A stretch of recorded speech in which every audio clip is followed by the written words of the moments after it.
No one saw this coming.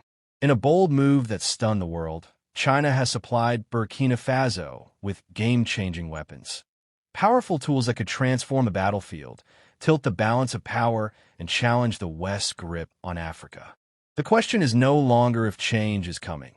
It's how fast it will arrive. That if this story moved you, don't forget to like, comment, and share your thoughts. Subscribe now to Faso Histories for more untold truths of Africa's rise. Burkina Faso was a nation standing on the edge of survival, fighting a war that seemed endless and cruel. For years, its villages were scarred by the attacks of militants who arrived in the dead of night, burning homes, stealing lives, and leaving behind trails of despair. Soldiers marched bravely to defend their people, but too often they carried rifles older than themselves, weapons rusted by time and hopelessly outmatched against enemies armed with modern firepower.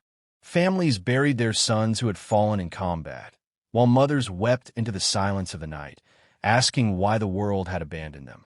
Foreign powers promised aid and protection, but what arrived was always too little, too late, or tied to conditions that weakened the nation further. In the dusty streets of small villages, fathers clenched their fists in anger. Children whispered questions no one could answer, and entire communities lived under the shadow of fear.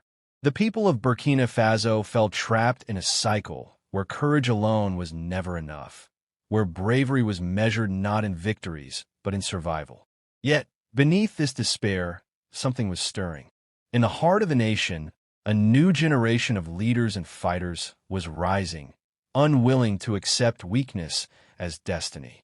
Among them was Captain Ibrahim Traoré, a soldier who had walked the same dusty battlefields as his men, shared the same hunger, and carried the same wounds. He was no stranger to sacrifice, and unlike others who sat in distant offices, he understood the weight of each fallen life. In this time of silence and suffering, his voice began to cut through the darkness with a promise that things would not remain the same. The world may have turned away, but Burkina Faso was preparing to rise on its own terms. Just when Burkina Faso seemed most alone, a shift came from a direction no one had predicted: China. In the quiet corridors of power, away from the eyes of Western capitals, a dialogue had been unfolding.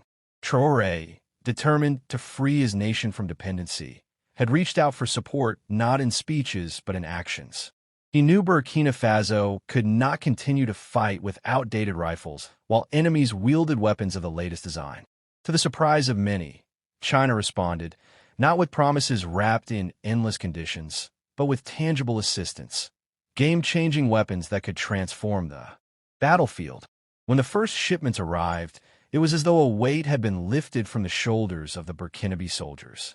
Crates marked with foreign characters were unloaded discreetly under the watch of loyal men, and inside lay tools of war that Burkina Faso had only dreamed of possessing: modern rifles, armored vehicles, and most importantly, advanced drones capable of surveillance and strike.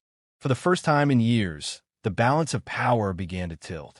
Soldiers who had once gone into battle with doubt now carried their weapons with pride, their eyes lit with determination. In villages where despair had taken root, whispers spread of a new hope. Our sons are no longer fighting empty-handed. Across the land, the presence of these weapons symbolized more than just military strength. It was proof that Burkina Faso was no longer begging for survival, but claiming its right to fight back on equal ground. Western observers looked on in silence, unsettled by the growing partnership, while neighboring nations watched with awe and curiosity. What had begun as an isolated struggle was now turning into a story of resilience, where alliances outside the old order promised to rewrite the fate of a forgotten nation. The change was felt first on the front lines. Where once Burkinabe soldiers approached combat with hesitation, they now advanced with confidence, supported by weapons that gave them a fighting chance. The new rifles cut through the chaos with precision, armored vehicles shielded troops from deadly ambushes, and drones circled overhead like watchful guardians, exposing enemy hideouts that had once been untouchable.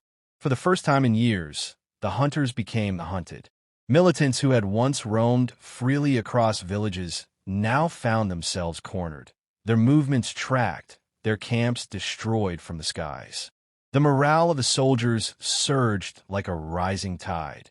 Men who once carried the burden of fighting with outdated tools now stood tall, knowing their sacrifices would not be in vain. In the villages, the echoes of battle no longer brought fear but hope, as families learned that their army was striking back with strength and precision.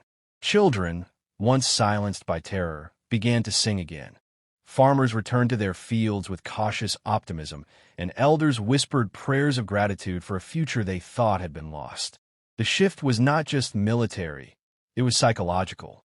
The people of Burkina Faso, long conditioned to feel abandoned and defenseless, began to see themselves as capable of shaping their own destiny. And at the center of it all was Ibrahim Traoré, not hiding in offices but standing shoulder to shoulder with his soldiers, showing that leadership meant sacrifice and presence. Each victory on the battlefield was more than a tactical success. It was a message to the nation and to the world that Burkina Faso was no longer a land waiting for rescue, but a nation reborn in fire, courage, and unity. The battlefield had awakened, and so had the spirit of a people too long underestimated. But victory never goes unnoticed. As Burkina Faso's soldiers began reclaiming their land with newfound strength, the ripples of change shook Western capitals.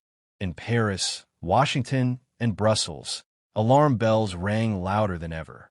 Reports of Chinese weapons in the hands of African fighters were seen not just as a military development, but as a direct threat to decades of Western influence.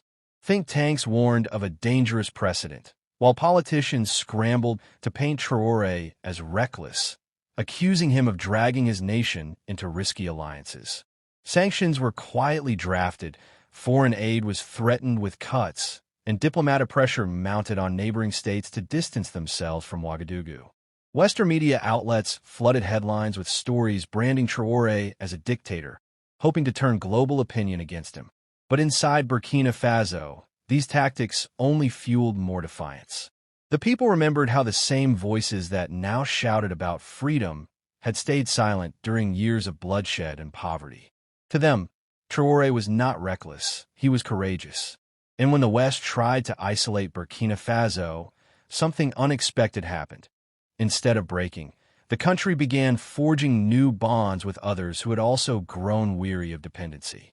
Leaders from Mali, Niger, and even beyond West Africa started voicing support, seeing in Traoré's boldness a reflection of their own people's desires. The more the West tried to tighten its grip, the more it slipped through its fingers.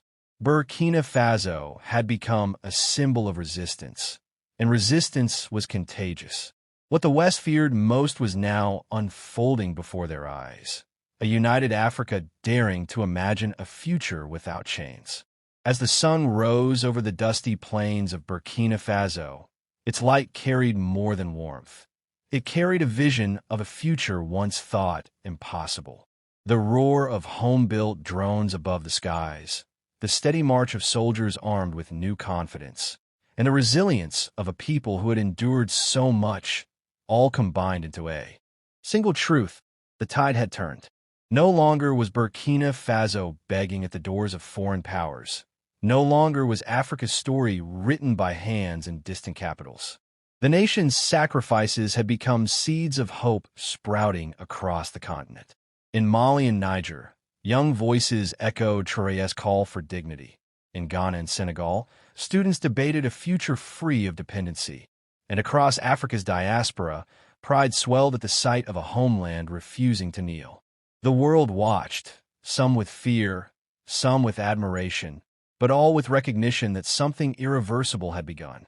Traoré stood before his people not as a savior, but as a mirror, reflecting their strength back at them, reminding them that freedom is not granted, it is claimed.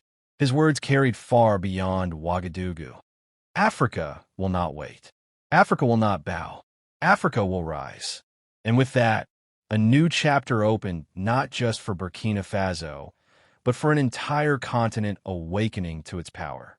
What started with the grief of 60 fallen soldiers had grown into a movement that no weapon, no sanction, no propaganda could silence. It was the story of a people who chose courage over fear, dignity over submission, and unity over despair. A new Africa was rising, and this time the world would have to reckon with it.